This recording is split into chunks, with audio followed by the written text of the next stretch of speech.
بسم اللہ الرحمن الرحیم۔ ڈیئر ویورز، السلام علیکم۔ یہ کوئی عام سفر نہیں تھا، یہ کوئی عام فیصلہ نہیں تھا، یہ وہ لمحہ تھا جب عبادت اور قربانی آمنے سامنے کھڑی تھی۔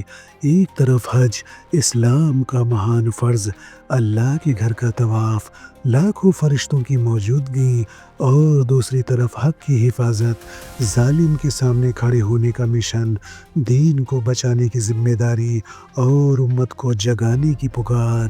اور اسی موڑ پر امام حسین نے وہ فیصلہ لیا جس نے آسمان کو بھی رلا دیا۔ میرے عزیز دوستو، مکہ جہاں خون بہانا حرام ہے، جہاں دشمن بھی محفوظ ہوتا ہے، جہاں ہر پتھر اللہ اللہ کہتا ہے، امام حسین اسی پاک زمین پر موجود تھے۔ ذی الحج کا مہینہ تھا، حج کا موسم تھا، چاروں طرف لبیک اللہم لبیک کی صدائیں، ہر مسلمان کے دل میں عبادت کا جوش تھا، مگر امام حسین کے دل میں ایک اور آگ جل رہی تھی۔ یزید جانتا تھا اگر حسین زندہ رہے تو ظلم زندہ نہیں رہ پائے گا۔ اس نے اپنے جاسوس مکہ تک بھیج دیے۔ تاریخ بتاتی ہے کہ امام حسین کو حرم کے اندر قتل کرنے کی سازش رچی جا رہی تھی۔ سوچئے، کعبہ کے سائے میں خون بہانے کی سازش۔ امام حسین نے جب یہ سازش سنی تو ان کا دل کانپ اٹھا۔ نہ اپنے لیے بلکہ کعبہ کی پاکیزگی کے لیے انہوں نے فرمایا، میں نہیں چاہتا کہ میرے خون کا پہلا قطرہ اللہ کے گھر کی بے حرمتی بنے۔ یہی تھا امام حسین کا کردار، اپنی جان قربان مگر دین اور حرم محفوظ رہے۔ میرے عزیز دوستوں، یہ سوال آج بھی لوگ پوچھتے ہیں، حج چھوڑنا کیا گناہ نہیں؟ مگر سمجھیے، حج ایک فرض ہے اور حسین دین کی روح ہے۔ اگر دین ہی مٹ جائے تو حج کس کے لیے بچے گا؟ امام حسین نے حج کو عمرہ میں تبدیل کر دیا اور 8 ذی الحج یوم ترویہ کے دن مکہ چھوڑنے کا فیصلہ کیا۔ جب پوری دنیا منی کی طرف جا رہی تھی، امام حسین کربلا کی طرف چل پڑے۔ میرے عزیز دوستو، امام حسین کعبہ کے سامنے کھڑے ہوئے، آنکھیں نم تھی، دل بوجھل، اور پھر وہ دعا، اے اللہ، میں تیرے گھر کو چھوڑ رہا ہوں تیرے دین کو بچانے کے لیے۔ کعبہ گواہ تھا، فرشتے گواہ تھے، اور اتہاس بھی گواہ۔ حسین مجبوری میں نہیں، مشن پر نکلے تھے۔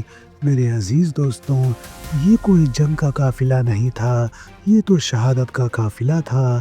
ساتھ میں تھے بی بی زینب، بی بی ام کلثوم، معصوم بچے علی اکبر اور علی اصغر۔ کسی نے پوچھا، یا حسین، عورتوں اور بچوں کو کیوں لے جا رہے ہو؟ امام نے فرمایا، اللہ چاہتا ہے انہیں قید میں دیکھیں۔ یہ جملہ نہیں، یہ کربلا کی تفسیر تھی۔ راستے میں نیک دل لوگوں نے روکا، یا ابن رسول اللہ، کوفہ دھوکے باز ہے۔ امام حسین کا جواب تھا، مجھے معلوم ہے، مگر میں سچ کو زندہ رکھنے جا رہا ہوں۔ اگر یہ سفر مدد کے لیے نہیں، حق اور باطل کے لیے تھا، اب یہ سفر مدد کے لیے نہیں، حق اور باطل کے فیصلے کے لیے تھا۔ میرے عزیز دوستوں، ذرا سوچئے، اگر حسین حج پورا کر لیتے تو حج تو ہو جاتا، مگر یزید کی بادشاہی اسلام کو اندر سے کھوکھلا کر دیتی۔ امام حسین نے حج چھوڑ کر دین کو بچا لیا۔ یہی وجہ ہے آج حج زندہ ہے۔ جیسے جیسے قافلہ آگے بڑھا، فضا بھاری ہوتی گئی۔ امام جانتے تھے واپسی نہیں ہے، پھر بھی چہرے پر سکون تھا، کیونکہ یہ سفر اللہ کی رضا کا تھا۔ میرے عزیز دوستوں، آج امام حسین ہم سے پوچھتے ہیں، کیا تم عبادت کو بچانے کے لیے حق کے ساتھ کھڑے ہو؟ کیا ہم صرف رسموں کے مسلمان ہیں یا حسین کی طرح قربانی دینے والے؟ امام حسین نے سکھایا، عبادت تب تک قیمتی ہے جب حق کے ساتھ ہو۔ خاموشی سب سے بڑا گناہ بن جاتی ہے جب ظلم بولے۔ کبھی کبھی ایک فرض چھوڑنا پڑتا ہے تاکہ پورا دین بچ سکے۔